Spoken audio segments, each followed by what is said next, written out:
talking type video, and I actually recorded this yesterday, but I didn't like it, so I'm doing it again. I just want to talk about a topic today that I'm interested in, and if you're interested, you know, keep listening. But the topic for today is called being uniquely you. I especially love this topic because I do think it is so important that we all get to learn and know about ourselves, so we're able to pour into ourselves in the way that each and every one of us deserve. This is just a human thing to be easily influenced, but I kind of want to let my peers know that, or really anyone who's watching, know that it's okay to be you, even if everyone else is doing something different. And it's so much easier said than done, because when you're not conforming to what society believes you should be, you're often ridiculed or like outcasted for being different. But I think there is such beauty in being different. So that's what I want to talk about. So I have me a little list here so I can stay on track. But first, I want to say that I think there is a divine creator, God, that makes us all individual and special and unique for a reason. I often think about how would the world be if we all thought the exact same way, if we all dressed the same way, if we all talked the same way. Not only would things get boring really, really fast, but we wouldn't be as advanced as we are if we all had the same brain. Like, there is a reason why we all are created so individual, and specifically there's no one else in this world that looks, acts, and talks exactly the way that you do, and to me that is so special. I do believe that God makes us all in his perfect image, even if that's not what other people may believe. I do think that he doesn't make mistakes, and we see examples of this like in everything. I was just in the woods yesterday, and that's when I made this video, but I made the comparison of looking at all the different trees and all the different plants and the different textures of dirt. Like, if you just picture the woods, you know, everything is very like chaotic, but in a way it's so beautiful, because although everything is different, it all comes together very cohesively to create like a beautiful image.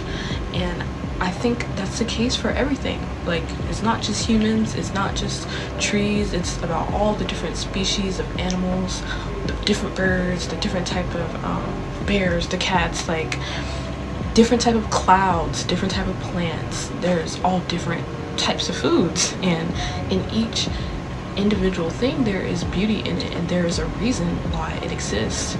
I do believe, I won't say for things that are necessarily man-made, but for the things that God has given us, that there is a reason why everything exists. Like, every single person, being, whatever, has a purpose. I don't think that anything is really a coincidence, and that you are meant to be you in the same way that everything else is meant to be itself.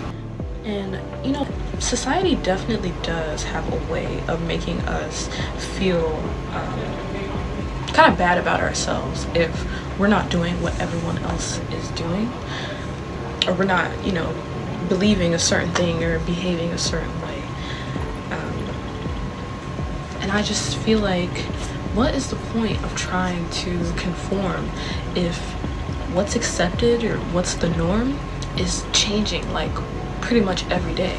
Trends become popular, it's popular at the beginning of the week, and then it's dead by the end of it.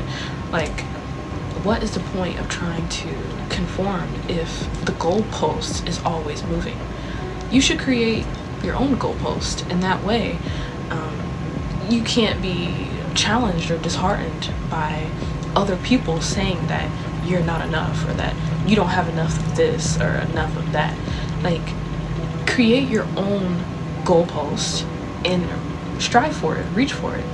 No one else can make that for you. No one else can achieve your goals. You do what you think is best, even if the whole room disagrees with you.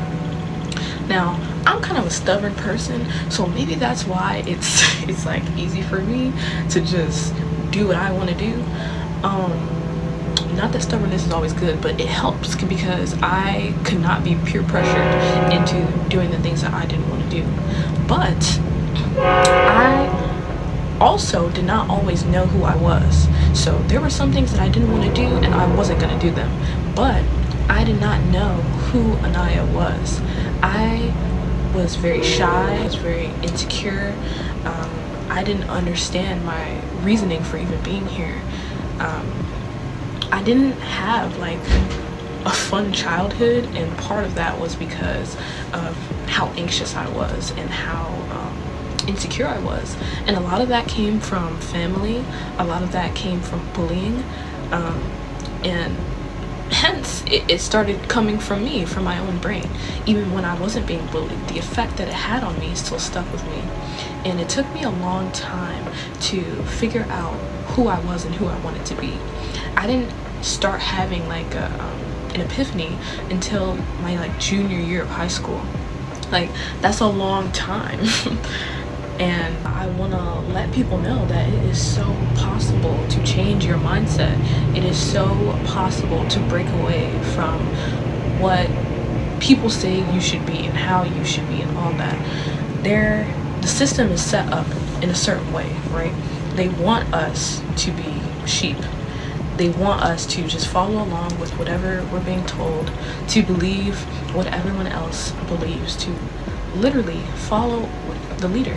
But I believe in being your own leader, because just because everyone else is doing something doesn't make it right. Just because something is more widely accepted doesn't mean that it's right. If you feel in your heart that you are meant to stray away from the crowd, you're meant to do something different or something amazing, then you have every right to do that, and it is possible.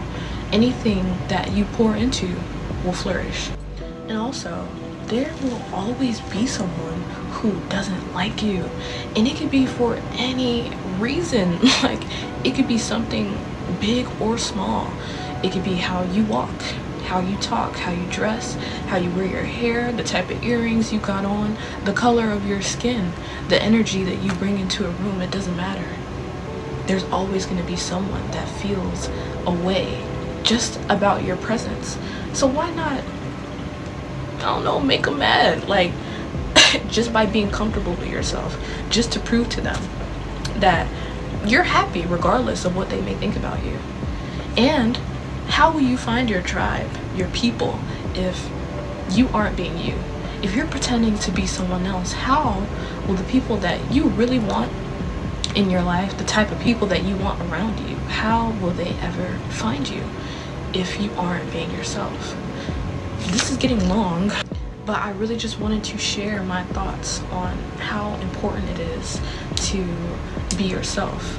Now, this video isn't the most like structured. I'm kind of just talking, so I hope y'all are bearing with me, and it's like 10 minutes. But I hope someone likes this, someone listens to it.